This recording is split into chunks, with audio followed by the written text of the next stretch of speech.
चलिए, तो इसमें ये है कि हमने कहा कि यहाँ पर सेंटर पर एक पॉजिटिव पॉइंट चार्ज है। एक पॉजिटिव चार्ज है Q, एक पॉजिटिव चार्ज है Q, और ये पूरा स्फेरिकल सरफेस बन गया।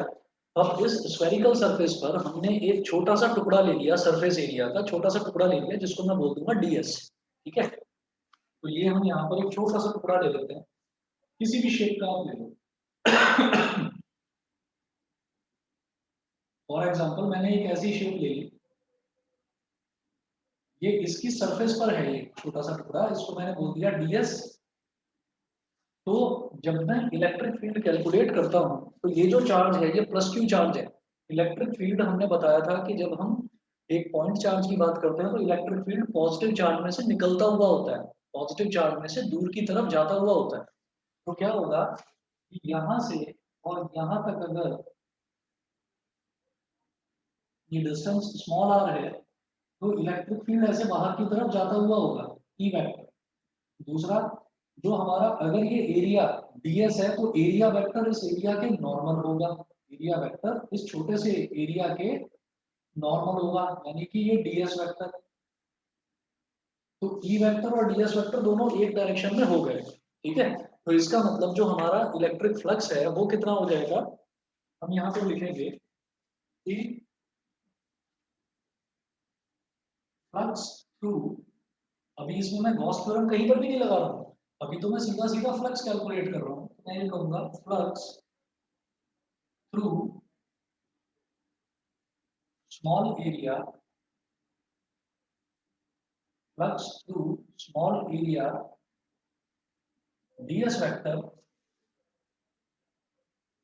flux through small area ds vector will be phi e is equal to phi e is equal to, बल्कि phi e तो टोटल होता है, तो डेल्टा phi e, जिसको मैं d phi e बोल सकता हूँ, d phi e is equal to e vector dot ds vector। e vector dot ds vector का मतलब ये है कि ये इनका डॉट प्रोडक्ट है, और डॉट प्रोडक्ट हमेशा क्या होता है, e इंटू ds, मतलब वेक्टर हटा देंगे तो e multiplied by ds cos theta. cos theta क्या होगा, क्योंकि दोनों की सेम डायरेक्शन है तो दोनों के बीच में एंगल बनेगा 0 डिग्री। तो मैं इसको बोल दूंगा e ds cos 0 डिग्री।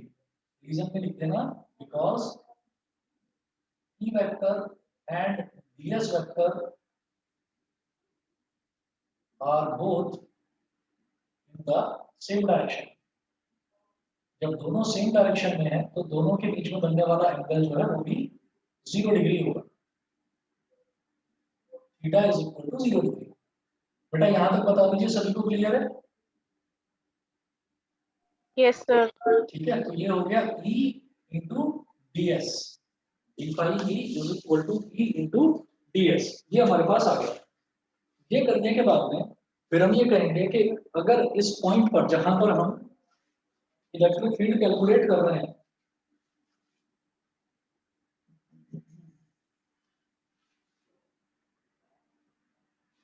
जहां पर हम इलेक्ट्रिक फील्ड कैलकुलेट कर रहे हैं, उस पॉइंट को अगर हम P बोल देते हैं, अगर मान लीजिए ये हमारा पॉइंट P है,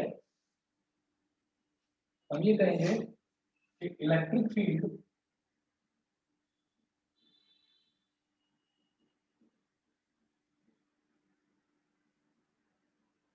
at point P, electric field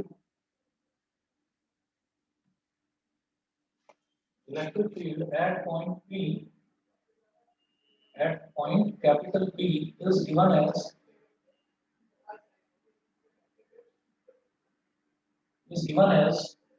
E is equal to 1 upon 4 pi epsilon naught Q upon R square. क्या होता है कि यहाँ पर कौन सा चार्ज रखा हुआ है उससे कोई मतलब नहीं है, इलेक्ट्रिक फील्ड किस चार्ज की वजह से है उससे मतलब होता है। वो हो जाएगा 1 upon 4 pi epsilon not Q upon R square. ये जो आया हमारे पास डी फाई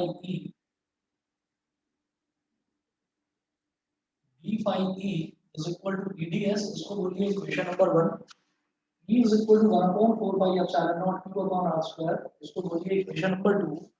और इसके बाद सीधा सीधा हम ये कहेंगे therefore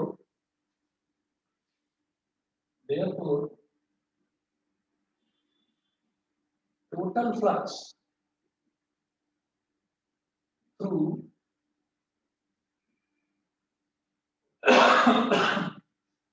total flux through the surface capital S, total flux through the surface capital S is given by, जो पूरी की पूरी सरफेस है, देखिए एक छोटा सा मैंने सरफेस का टुकड़ा लिया ds, तो अगर मैं पूरी की पूरी सरफेस की बात करूं तो पूरी की पूरी सरफेस हो जाएगी कैपिटल S। समझ रहे हैं? जैसे कि अगर हमारा एक छोटा सा एलिमेंट होता था dx, तो dx को अगर मैं टोटली इंटीग्रेट कर देता था तो वो आ जाता था x। इसी तरीके से अगर छोटा सा सरफेस है हमारे पास ds, तो अगर मैं इसके पूरे कंप्लीट सरफेस की बात करूंगा, that complete surface will be equal to s, capital S हो गया उसको। जैसे dx का इंटीग्रेशन x होता है, ऐसे ds का इंटीग्रेशन s हो जाएगा, कैपिटल S हो जाएगा। तो अब आप ये देखिएगा, इसके लिए हम बोलेंगे phi e is equal to integration of d phi e, ठीक है ना? phi e is equal to integration of d phi e। जिस तरह से dx का इंटीग्रेशन करते हैं तो x आ जाता है, उसी तरह से d phi e का इंटीग्रेशन करेंगे तो d हट जाएगा, बस phi e आ जाएगा। ठीक है, अब d phi e किसके बराबर है? d phi e is equal to eds is equal to integration e into ds। अब यहाँ पर देखिए, ये जो डिफरेंशियल एलिमेंट है वो तो ds है, कैपिटल E तो कांस्टेंट टर्म है, तो कैपिटल E को तो बाहर निकाल लीजिए, इसको बाहर निकाल लिया, इंटीग्रेशन ऑफ ds। मैं ये जान चुका हूँ कि एक पॉइंट चार्ज है, तो उस पॉइंट चार्ज के चारों तरफ अगर एक पूरी सरफेस बनेगी इक्वल डिस्टेंस वाली, यानी कि स्मॉल r इक्वल डिस्टेंस, तो अगर इक्वल डिस्टेंस वाली पूरी की पूरी एक सरफेस बनेगी तो that will be a sphere. और स्फीयर का टोटल सरफेस एरिया क्या होता है? 4 पाई r स्क्वायर। तो ds को जब मैं इंटीग्रेट करूंगा तो वो आ जाएगा s e multiplied by s, where s is the total surface area of sphere, which is 4 pi r square. ठीक है, तो जो s है वो टोटल सरफेस एरिया हो जाएगा स्फीयर का, और स्फीयर का टोटल सरफेस एरिया होता है 4 पाई r स्क्वायर। बेटा सबको समझ में तो आ रहा है? बता दीजिए। Yes sir. ठीक है, तो phi e is equal to e multiplied by 4 pi r square. It implies that pi e is equal to, अब e मैं कैलकुलेट कर चुका हूँ, ये लिखेंगे 1 upon 4 pi epsilon naught into q upon r square into 4 pi r square. यहाँ लिख देना बेटा रीजन में, फ्रॉम इक्वेशन 2 से ये आया। अब देखिए 4 पाई से तो 4 पाई कैंसिल आउट हो गया, r स्क्वायर से r स्क्वायर कैंसिल आउट हो गया, तो phi e is equal to q upon epsilon not. This proves Gauss law, this proves Gauss law. बताइए बेटा सबको क्लियर है? सारे बच्चे बता दीजिए। Abhinav, Aishwarya, yes sir. Harsh, Aryan, Ishaan, Milan, yes sir. Yes sir. Kriti, Kanishka, Vanshika, सभी को क्लियर है? Yes sir. ठीक है जी। अभी जो मैंने आपको ओरली बताया, अभी जो हमने ओरली आपको बताया कि एक अगर पॉइंट चार्ज है तो उस पॉइंट चार्ज से बराबर डिस्टेंस देखेंगे, और बराबर डिस्टेंस पर हम ये देखेंगे कि बराबर डिस्टेंस पर अगर मैं 3 डायमेंशनल स्पेस की बात करूं तो एक सर्कल नहीं बनेगा, एक स्फीयर बनेगा। तो ये चीज अभी मैंने आपको ओरली बताई है, इस चीज को आप नोट कर लीजिए। ऐसी जो सरफेस बनती है ना, कोई भी चार्ज है पॉइंट चार्ज है या फिर यूनिफॉर्म चार्ज डिस्ट्रीब्यूशन वाला, जैसे कि मैंने एक स्ट्रेट रॉड बोल दी थी कि स्ट्रेट रॉड पर अगर पॉजिटिव चार्ज यूनिफॉर्मली डिस्ट्रीब्यूटेड है तो अगर ये कोई भी एक पॉइंट चार्ज है या यूनिफॉर्म चार्ज डिस्ट्रीब्यूशन है, उसके चारों तरफ जो एक सरफेस बनती है उस सरफेस को हम गॉसियन सरफेस बोलते हैं। ये सरफेस एक एज्यूम्ड सरफेस होती है, हमको दिखाई नहीं देती। जैसे कि इलेक्ट्रिक फील्ड है, इलेक्ट्रिक फील्ड हमको आंखों से दिखाई नहीं देगा, लेकिन जहां पर भी कहीं पर कोई इलेक्ट्रिसिटी का सोर्स होगा तो उसके चारों तरफ बनने वाला जो एक फील्ड होता है, जो एक एरिया होता है, that field is known as electric field. उसी तरीके से कोई एक पॉइंट चार्ज है या कोई यूनिफॉर्म चार्ज डिस्ट्रीब्यूशन वाला कोई सरफेस है, उसके चारों तरफ अगर कोई एक नई सरफेस हम एज्यूम करेंगे, that surface is known as Gaussian surface. तो ये आप लिख लीजिए, इसकी प्रॉपर डेफिनेशन लिख लीजिए, एक नंबर में डेफिनेशन पूछ ली जाती है। मैं ये मिटा रहा हूँ और यहाँ पर आप हेडिंग डालिएगा गॉसियन सरफेस।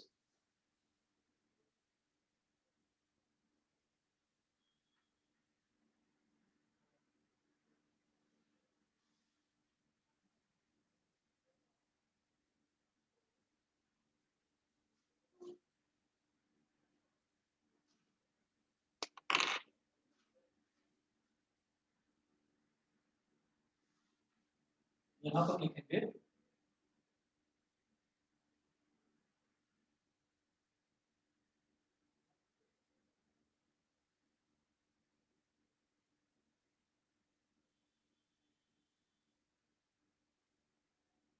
गॉसियन सरफेस, इसमें लिखिएगा एनी हाइपोथेटिकल क्लोज्ड सरफेस। बेटा हाइपोथेटिकल का मतलब होता है इमेजिनरी। एनी हाइपोथेटिकल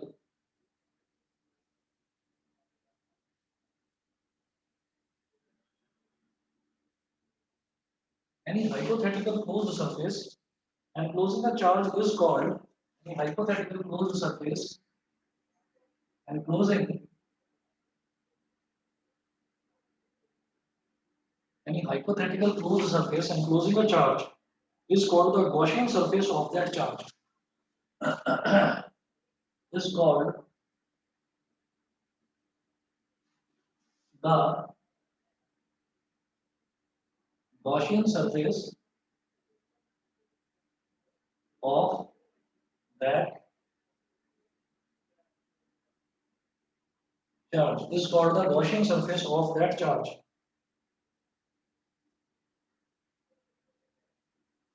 ठीक है, तो अगर कोई भी हाइपोथेटिकल सरफेस होती है, जैसे कि एक पॉइंट चार्ज लिया, उस पॉइंट चार्ज के चारों तरफ अगर मैं एक इमेजिनरी सरफेस बनाऊंगा जो कि इक्वल डिस्टेंस पर होगी, तो आप समझ सकते हैं कि वो 3 डायमेंशन में एक स्फीयर ही बनेगा।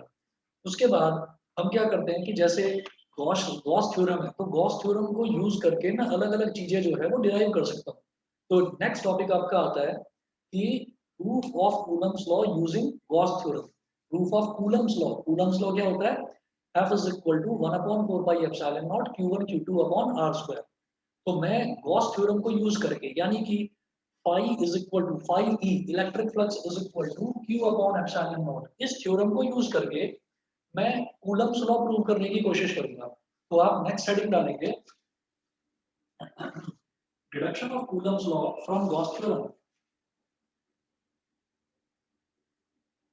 Deduction of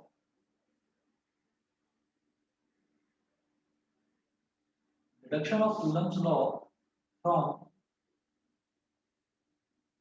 Gauss theorem.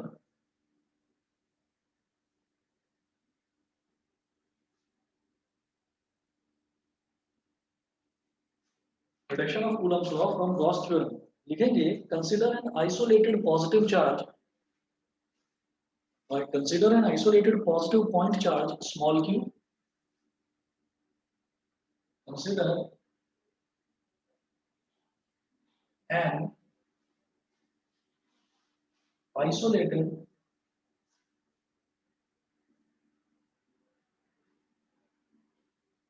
consider an isolated positive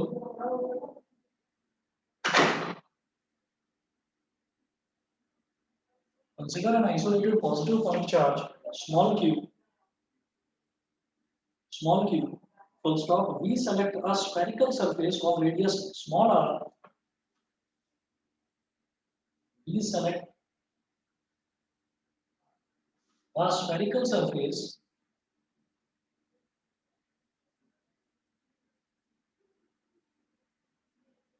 we select a spherical surface capital S of radius small r. Select a spherical surface capital S of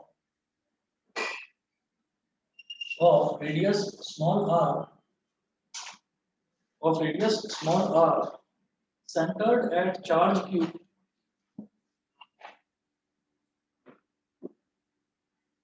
centered at charge q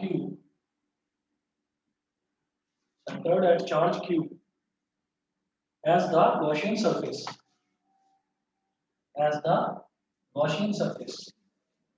तो ये self understood होना चाहिए कि अगर मैं किसी एक positive point charge की वजह से मैं एक इमेजिनरी सरफेस डिजाइन करना चाहता हूँ, एक इमेजिनरी सरफेस बनाना चाहता हूँ, तो वो जो इमेजिनरी सरफेस होगी उस इमेजिनरी सरफेस को हम गॉसियन सरफेस बोलेंगे। ठीक है जी, ये वही चीज है जैसा कि हमने इससे पहले गॉस थ्योरम के प्रूफ में करा था। उसके बाद देखिएगा बेटा, 1 मिनट वेट करें।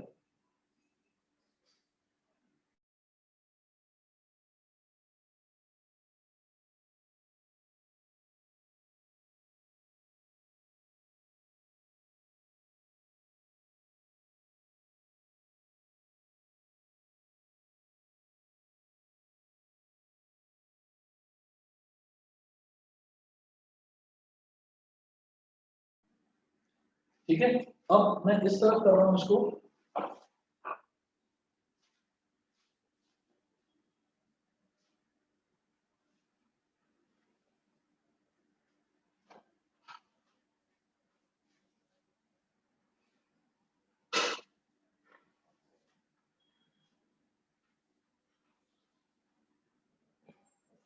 एक डायग्राम बनाएंगे इसका कि हमने एक आइसोलेटेड पॉजिटिव पॉइंट चार्ज ले लिया। आइसोलेटेड का मतलब ये है कि सिंगल है, ठीक है, उसके आसपास कोई दूसरा चार्ज नहीं है, ठीक है ना, तो उसको आइसोलेटेड पॉजिटिव पॉइंट चार्ज बोल देते हैं, क्योंकि अगर उसके आसपास भी कोई चार्ज है तो फिर वो डाइपोल बन जाएगा।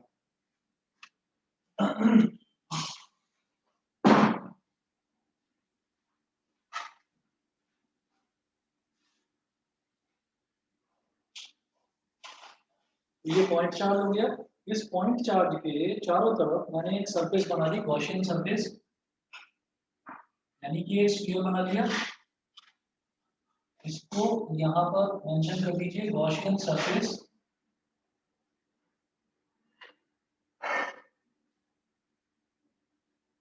चार्ज है क्यू, ये चार्ज क्यू है, और फिर वही काम करेंगे हम कि यहाँ पर एक छोटा सा किसी भी तरीके का आप एक सरफेस ले लीजिए। इस सरफेस को मैंने बोल दिया ds, और यहाँ से लेकर यहाँ तक जो डिस्टेंस है इसको सेंटर को बोल दिया o। o पर जो चार्ज है वो कितना है, q है। जो डिस्टेंस है वो कितना है, स्मॉल r है, तो स्मॉल r कहीं पर भी लीजिए स्मॉल r ही निकलेगा। ठीक, बिल्कुल वैसे ही जैसे मैंने गॉस थ्योरम के प्रूफ में करा था। और यहाँ पर भी अगर मैंने एरिया का एक छोटा सा टुकड़ा ds ले लिया है, तो एरिया वेक्टर जो है वो normal to the direction of area होता है। तो हमारा जो इलेक्ट्रिक फील्ड है ई वेक्टर, वो भी ये पॉजिटिव पॉइंट चार्ज है तो इलेक्ट्रिक फील्ड उससे बाहर की तरफ निकलता हुआ वो रेडियली आउटवर्ड्स बोलते हैं उसको। और जो ये एरिया है इस एरिया पर भी नॉर्मल बन जाएगा एरिया वेक्टर, इसको मैं बोल दूंगा ds वेक्टर। ठीक है, तो यहाँ तक बेटा बता दीजिए, यहाँ तक सभी को क्लियर है? किसी चीज में कोई डाउट हो? यहाँ तक सभी को क्लियर है, प्लीज बता दीजिए। Yes sir. किसी को आवाज प्रॉपर ना आ रही हो, किसी को दोबारा Yes, समझना हो, कोई नेटवर्क का इशू हो, प्लीज बता दीजिए। यहाँ तक क्लियर है? चलें आगे। ठीक है, yes, चलिए जी अगला देखते हैं। हम ये बोलेंगे flux through since E vector and ds vector are both E vector and ds vector are both since E vector and ds vector are both in the same directions,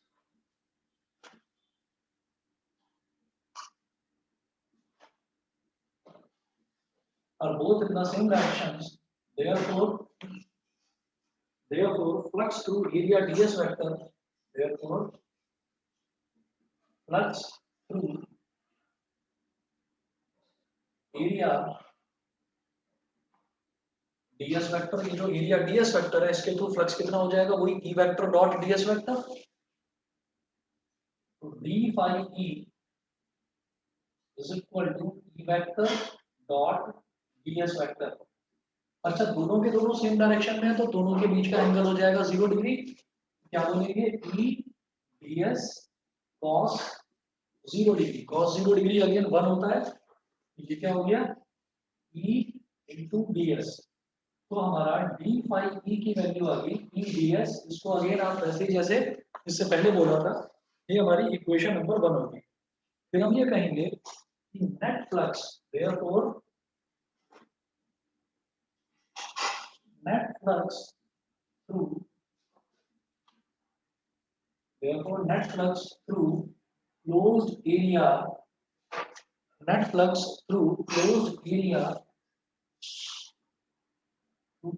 area S, net flux through closed area S, ये क्या हो जाएगा, फिर वही काम phi E is equal to integration of D phi E, और D phi E क्या है, E D S is equal to integration of E D S. ठीक है, अब यहाँ पर भी आपको वही काम करना है जो पहले करा था कि ई तो कांस्टेंट टर्म है, ई को बाहर निकाल दीजिए। तो फाई ई कितना हो गया, ई को मैंने बाहर निकाल लिया, इंटीग्रेशन ऑफ डीएस। डीएस क्या है, सरफेस एरिया का छोटा सा टुकड़ा, जब उसको इंटीग्रेट करेंगे तो कंप्लीट सरफेस एरिया आ जाएगा capital S. Phi E is equal to E multiplied by S.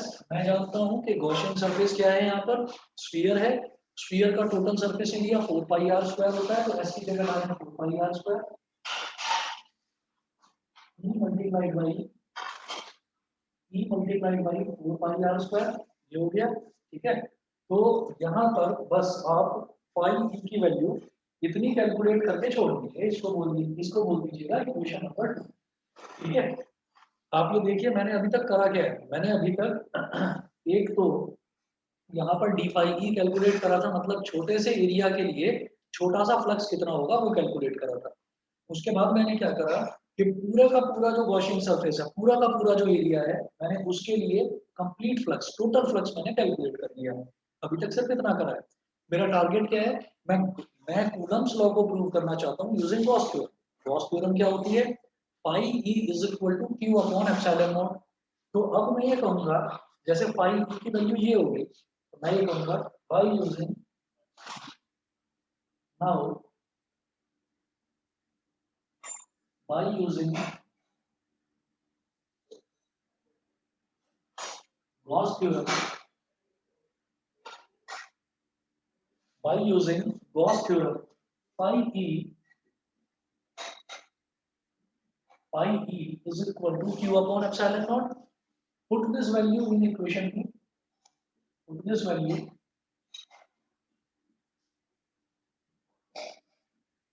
in equation 2.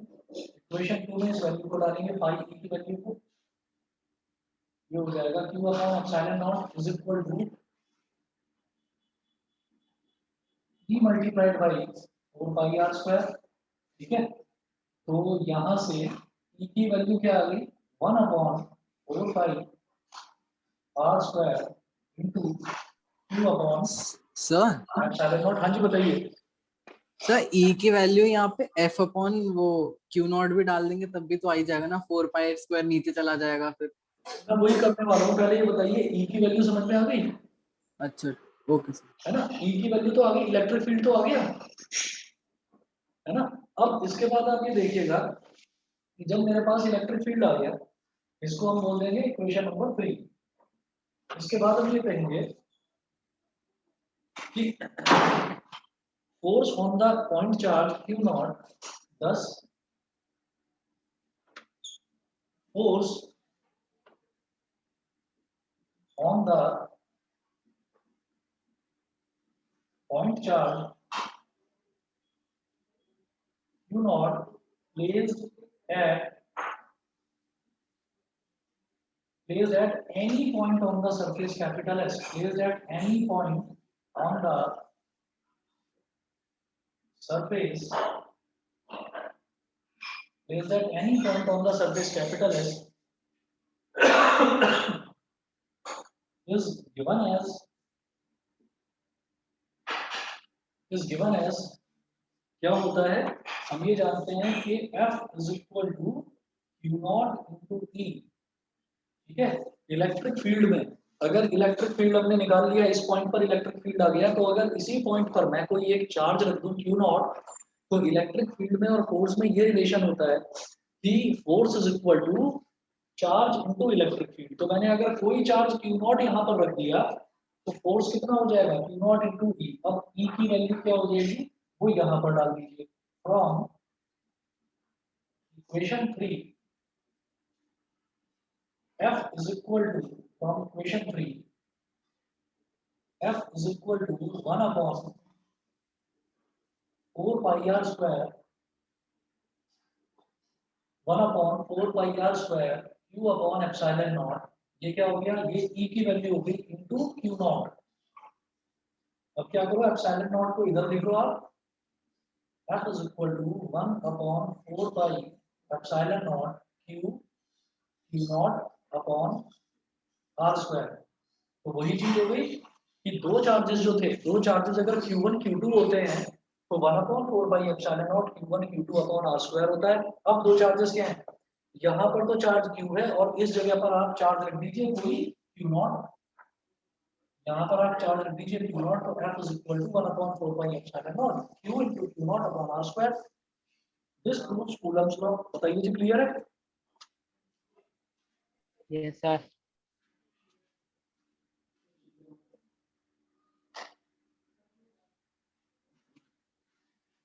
बताइए कूलम्ब्स लॉ सभी को क्लियर है? Yes sir. Yes sir. ठीक है, Yes, sir. बताइए बेटा, ऐश्वर्या क्लियर है? प्रबल, Yes, Arun, sir. Yes, sir. दृष्टि, एकांश, श्रुति, सभी बताइए क्लियर है? Yes sir. Yes sir. चलिए जी, ठीक है। अब अगला इसका देखते हैं नेक्स्ट एप्लीकेशन। तो ये क्या हो गया, ये इसकी पहली एप्लीकेशन थी। गॉस थ्योरम की एप्लीकेशन बहुत एग्जाम में पूछी जाती है। गॉस थ्योरम प्लस उसका प्रूफ प्लस उसकी एप्लीकेशंस। तो गॉस थ्योरम को यूज करके हमने कूलम्ब्स लॉ प्रूव कर दिया। अगला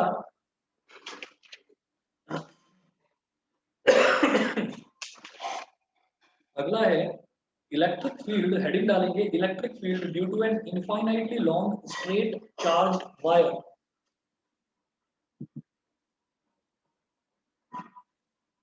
मैं इस तरफ हेडिंग डाल रहा हूं,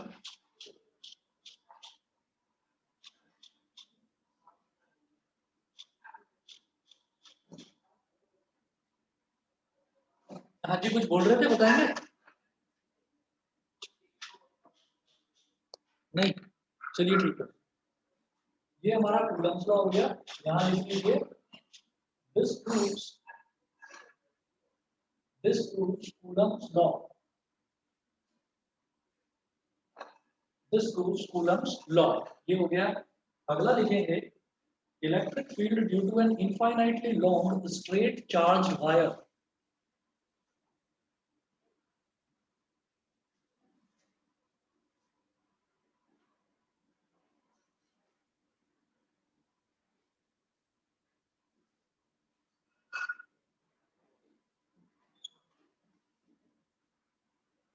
Electric field due to an infinitely long straight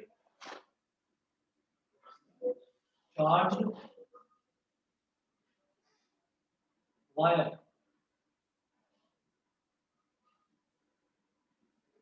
electric field due to an infinitely long straight charge wire.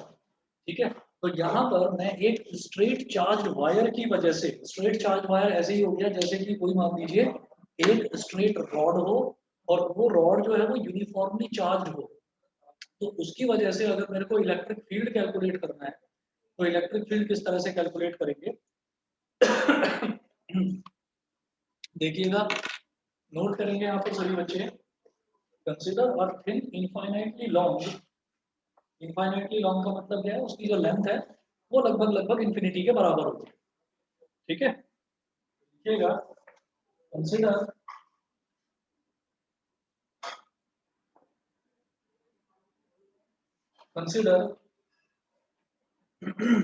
and a thin, infinitely long, a thin,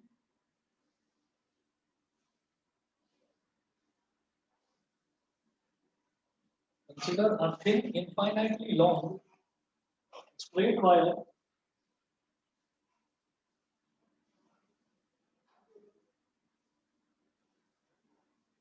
having having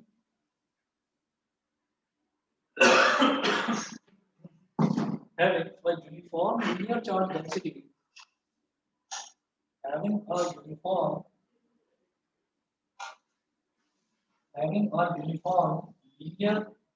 density,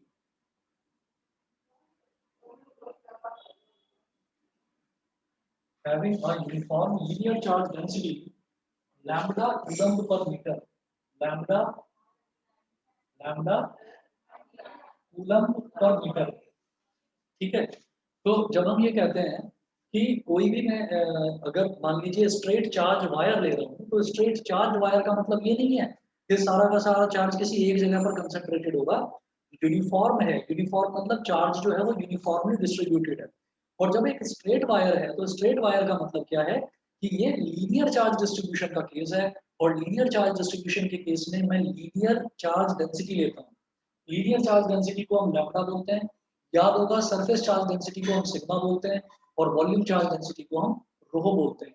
तो अब आप देखिएगा, जैसे कि मैंने सोच कर कि कोई एक पॉइंट है, उस पॉइंट के चारों तरफ अगर मैं बराबर डिस्टेंस दूं, किसी एक पॉइंट के चारों तरफ अगर मैं बराबर डिस्टेंस दूं तो एक स्फीयर बन जाता है। उसी तरीके से सोचिएगा कि जो मेरे हाथ में ये पेन है, आप ये देखिएगा कि मेरे हाथ में जो ये पेन है, अगर मैं ये सोचूं कि इस पेन से बराबर बराबर डिस्टेंस पर, इस पेन से मुझे बराबर बराबर डिस्टेंस पर वैल्यू लेनी है और कोई फिगर बनानी है, तो वो फिगर किस तरीके की बनेगी? सोचिए कि अगर ये पेन है, इससे equal equal equal equal equal equal distance पर मैं पूरी एक लेंथ इधर ले लूं, इक्वल उसी इक्वल डिस्टेंस पर एक लेंथ इधर ले लूं, एक लेंथ सामने होगी, एक लेंथ पीछे होगी।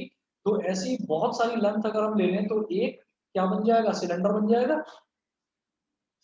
समझ रहे हैं सभी बच्चे? अगर मैं बराबर डिस्टेंस पर ले लूं तो पूरा का पूरा एक सिलेंडर बन जाएगा जो इसको एनक्लोज कर देगा चारों तरफ से। मेरी बात समझ में आ रही है? यस Yes, मेरी Yes, बात sir. सभी बच्चों को समझ में आ रही है कि अगर एक स्ट्रेट वायर है, स्ट्रेट वायर से मैं बराबर बराबर बराबर बराबर डिस्टेंस अगर लेता हूँ, इधर भी बराबर डिस्टेंस, इधर भी बराबर डिस्टेंस, आगे भी बराबर डिस्टेंस, पीछे भी बराबर डिस्टेंस, तो अगर मैं बराबर डिस्टेंस लेता हूँ तो इसको एनक्लोज करने वाली पूरी एक सरफेस, पूरी की पूरी एक सरफेस कैसी हो जाएगी? एक लाइन को एनक्लोज करने वाली जो पूरी सरफेस होती है, यानी कि गॉसियन सरफेस जो होती है, that Gaussian surface is cylindrical surface. ठीक है, याद रखिएगा सीधा सीधा। इसी तरीके से एक पॉइंट चार्ज को एनक्लोज करने वाली पूरी की पूरी जो एक थ्री डायमेंशनल सरफेस होती है, that surface is cylindrical surface. तो यहाँ पर हमारी गॉसियन सरफेस जो है वो सिलेंड्रिकल सरफेस बन जाएगी। तो अब आप नोट करेंगे अब आप नोट करेंगे to determine the field, second point, और फिर मैं डायग्राम बनाकर भी समझाता हूं इसको। To determine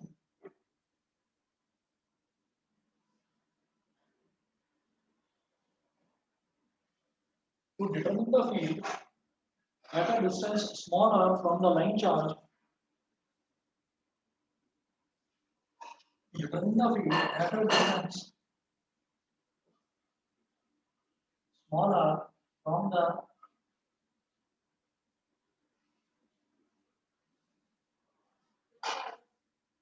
determine the field at a distance small r from the line charge. We choose a cylindrical Gaussian surface of radius small r.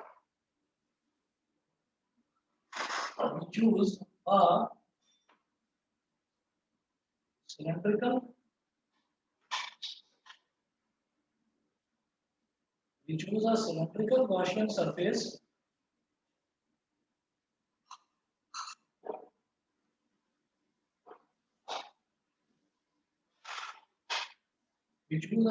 Gaussian surface of radius small r, length capital L, comma length capital L,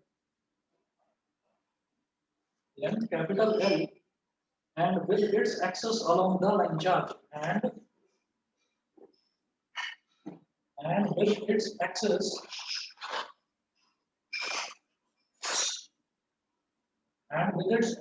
along the line charge,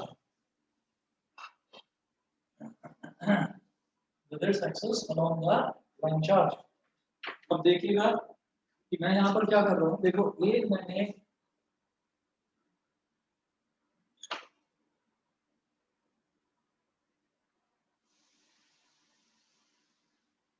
एक rod ले ली, इस rod पर uniformly charge distributed है plus plus plus plus plus और plus, ठीक है। तो ये जो रॉड है इससे बराबर डिस्टेंस, अगर मैं बराबर डिस्टेंस लूं r, तो एक सिलेंड्रिकल गॉसियन सरफेस बन जाएगी। तो इसको एनक्लोज करने वाला एक सिलेंडर बना लीजिए ऐसे,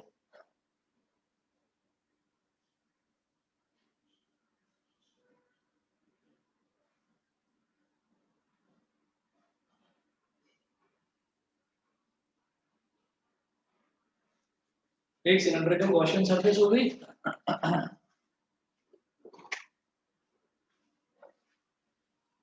ये सिलेंड्रिकल गॉसियन सरफेस हो गई, और इसका गॉसियन सरफेस का जो रेडियस है, ये जो सरफेस है इसकी लेंथ तो हमने ली है कैपिटल स्मॉल l, और बेटा तो इसका रेडियस हमने लिया है वो है स्मॉल r, रेडियस हमने लिया है स्मॉल r। तो रेडियस यहाँ लो, नीचे लो, ऊपर लो, कहीं पर भी लो, रेडियस तो स्मॉल r सब जगह रहेगा, क्योंकि ये एक यूनिफॉर्म राइट सर्कुलर सिलेंडर, ठीक है।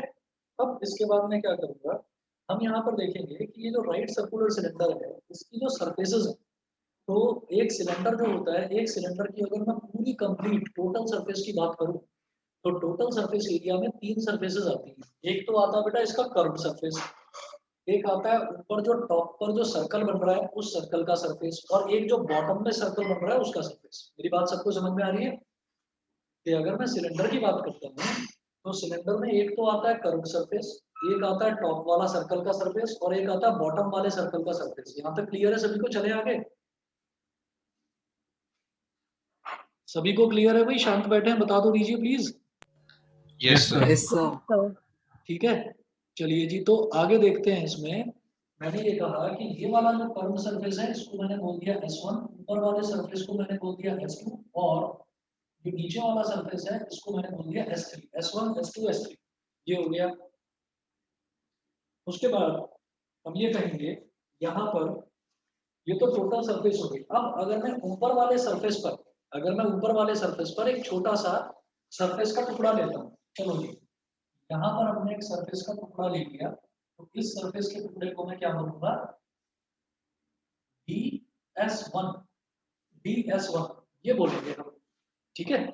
और जो ये पॉजिटिव चार्ज है, पॉजिटिव चार्ज से तो बाहर की तरफ निकलता है इलेक्ट्रिक फील्ड, ठीक है। तो इलेक्ट्रिक फील्ड जो है ये सरफेस को ds1 को मैं यहाँ लिख रहा हूँ, ds1 ना मैं इस तरफ लिख रहा हूँ ऐसे, ds1। यहाँ से जो इलेक्ट्रिक फील्ड है, इलेक्ट्रिक फील्ड तो बेटा यहाँ जाएगा, इलेक्ट्रिक फील्ड ई वेक्टर तो हमारा यहाँ पर जाएगा, लेकिन ds1 नहीं, सॉरी ds2 लिखो क्योंकि सरफेस 2 है। और ये जो सरफेस है इस सरफेस के नॉर्मली तो जाएगा, जो इसका एरिया वेक्टर है यानी कि ds2 वेक्टर तो नॉर्मली जाएगा। ये सबको समझ में आ रहा है? जो मैंने थोड़ा सा सरफेस का टुकड़ा लिया है तो उस पर जो सरफेस है एरिया वेक्टर है वो तो नॉर्मली जाएगा ना, परपेंडिकुलरली। ये क्लियर है भाई? एरिया वेक्टर हमेशा नॉर्मल टू द सरफेस होता है, Yes, sir. ठीक है। उसके बाद और जो ये पॉजिटिव चार्ज है, ये पॉजिटिव चार्ज की जो स्ट्रिप है वो ऐसी है, तो पॉजिटिव में से तो बाहर की तरफ निकलता है इलेक्ट्रिक फील्ड, वो इधर भी निकल सकता है, इधर भी निकल सकता है, पीछे भी निकल सकता है, आगे भी निकल सकता है, लेकिन किसी भी केस में वो ds2 के 90 डिग्री पर ही होगा, मतलब दोनों के बीच में बनने वाला एंगल 90 डिग्री हो गया, ठीक है। उसके बाद अगर मैं S3 की बात करूं तो बेटा S3 में भी ऐसा ही होगा केस। S3 में मैंने एक छोटा सा एरिया ले लिया जिसको मैं बोल रहा हूँ ds3, तो यहाँ पर भी जो हमारा इलेक्ट्रिक फील्ड है वो तो ऐसे हो गया ई वेक्टर, और इसके नॉर्मल होगा ds3 वेक्टर, ds3 वेक्टर वो इसके नॉर्मल हो गया। मतलब इस केस में भी इनके बीच में 90 डिग्री का एंगल बनेगा। समझ गए सभी बच्चे? यहाँ तक Yes, क्लियर sir. है? और देखिएगा, अब मैं एक एरिया का टुकड़ा यहाँ पर ले रहा हूँ, इस जगह अगर मैं एरिया का टुकड़ा लेता हूँ तो एरिया क्या होगा, एरिया भी नॉर्मल होगा, यानी कि ये हमारा S1 है, तो ds1 वेक्टर तो ये हो गया, और जो इलेक्ट्रिक फील्ड है, इलेक्ट्रिक फील्ड भी बाहर की तरफ ही निकलता है, तो इलेक्ट्रिक फील्ड ई वेक्टर वो यहाँ हो गया, ये ई वेक्टर हो गया, ये ds1 वेक्टर हो गया। समझ गए? आपके दिमाग में ये आ सकता है कि हम इधर तो ds2 ले रहे हैं, इधर ds1 ले रहे हैं, इधर ds3 ले रहे हैं, लेकिन इलेक्ट्रिक फील्ड सब जगह ई वेक्टर ही ले रहे हैं। क्यों? क्योंकि ये जो है ये हमारा यूनिफॉर्म चार्ज डेंसिटी का केस है। यूनिफॉर्म चार्ज में इलेक्ट्रिक फील्ड भी यूनिफॉर्म होगा, इलेक्ट्रिक फील्ड सेम ही होगा। ठीक है? और मैं गॉस थ्योरम लगाकर इसकी वजह से इलेक्ट्रिक फील्ड कैलकुलेट करूंगा। ठीक है? तो इलेक्ट्रिक फील्ड कहां पर, किसी एक पर्टिकुलर पॉइंट पर नहीं, पूरे के पूरे गॉसियन सरफेस पर इलेक्ट्रिक फील्ड कितना आएगा, वो टोटल इलेक्ट्रिक फील्ड मैं कैलकुलेट करना चाहता हूँ। बताइए बेटा, क्लियर है? प्रबल, वंशिका, श्रुति, बता दीजिए। Yes sir. ठीक है, चलिए जी, तो आगे चलते हैं।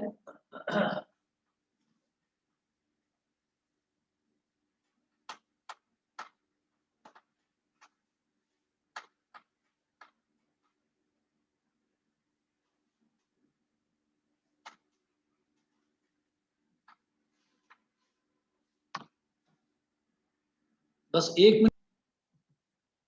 ठीक है, अब आगे आप नोट करेंगे इसमें कि ऑब्वियसली जैसा कि डायग्राम में आपको दिखाई दे ही रहा है, वही चीज आपको नोट करनी है।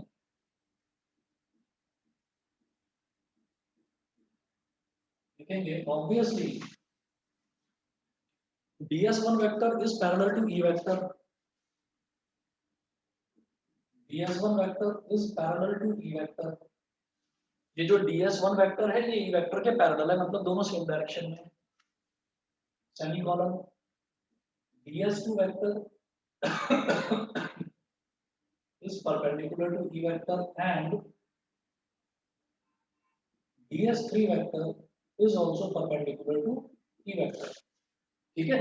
तो केवल केवल और केवल ये वाला जो है ये पैरेलल है, बाकी ये दोनों परपेंडिकुलर है। ठीक है? अब हम नोट करेंगे,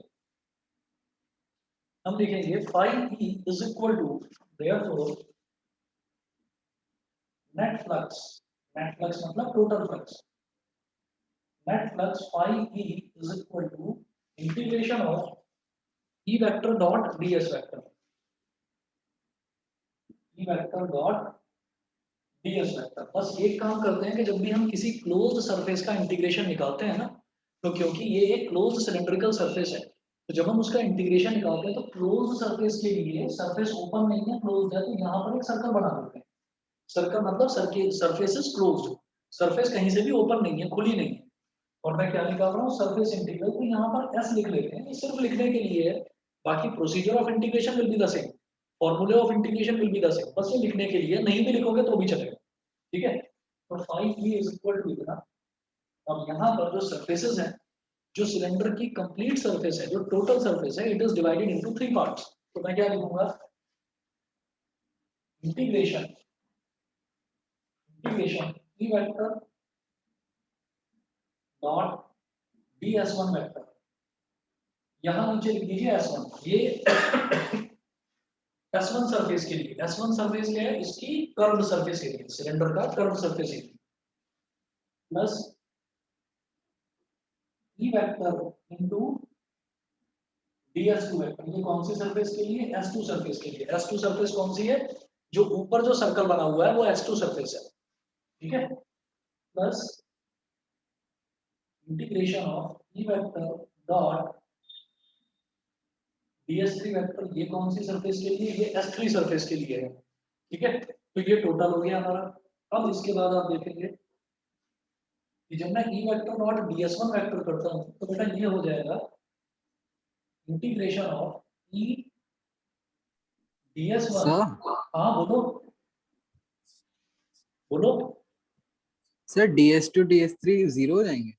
हाँ आ रहा हूँ मैं अभी उसी पर, वो जीरो हो जाएंगे। रीजन क्या है, ds2 ds3 नहीं, ये पूरे के पूरे कंपोनेंट ही जीरो हो जाएंगे क्योंकि दोनों के बीच में 90 डिग्री का एंगल है। तो जब मैं डॉट प्रोडक्ट लेता हूँ, जैसे ए वेक्टर डॉट बी वेक्टर लेता हूँ, तो उसका रिजल्ट होता है ए बी कॉस थीटा। तो आप देखें कि यहाँ पर ई में और ds1 ये दोनों के दोनों पैरेलल हैं, इसका मतलब इन दोनों के बीच में 0 डिग्री का एंगल बनेगा। तो ई ds1 cos 0 degree plus integration E vector dot ds2 vector, तो ये क्या हो जाएगा ई ds2, क्योंकि ई और ds2 के बीच में 90 डिग्री का एंगल है, तो ये हो जाएगा cos 90 डिग्री प्लस इंटीग्रेशन। अब आप देखेंगे ई और ds3, तो ई और ds3 के बीच में भी 90 डिग्री का एंगल है, तो ई ds3 cos 90 डिग्री, cos 0 का मतलब 1, cos 90 0, तो ये पूरा इंटीग्रल भी 0, ये पूरा इंटीग्रल भी 0।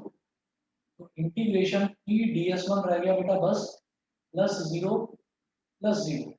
अब यहाँ से ई को मैं बाहर निकाल दूंगा, तो ये टोटल क्या निकल रहा है, phi E is equal to, E को मैंने बाहर निकाल दिया, integration ds1 by Gauss theorem, क्योंकि गॉस थ्योरम तो अभी तक मैंने यूज करा ही नहीं था, by Gauss theorem phi E क्या हो जाएगा फाई ई हो जाएगा q upon epsilon not, q upon epsilon not e as it is, और ये हो जाएगा s1 where s1 is equal to curved surface area of cylinder।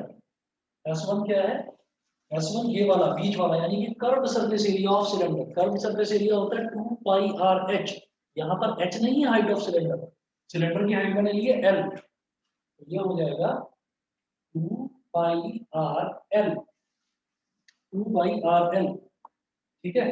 अच्छा, उसके बाद हम ये बोलते हैं कि जो हमारा लैम्बडा है, ऑल्सो लैम्बडा क्या होता है, charge per unit length, lambda is equal to charge per unit length, it implies that q क्या हो जाएगा लैम्बडा इनटू 1। तो S1 की जगह डालिए 2 पाई आर एल यहाँ पर, और Q की जगह डालिए यहाँ पर लैम्बडा एल। मेरी बात शायद समझ में आ रही होगी सबको, बेटा समझ रहे हैं या नहीं? अरे हाँ या ना, कुछ तो बोल दिया करो, लगे तो सही कि समझ में Yes, आ रहा है। sir. Yes, sir. सब चुप बैठे रहते। Yes, sir. चलिए बेटा, किसी को भी प्रॉब्लम हुआ करे प्लीज बीच में पूछ लिया करो।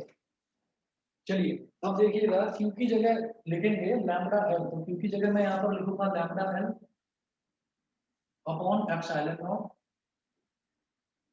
Is equal to E multiplied by S1 क्या है 2 पाई आर एल,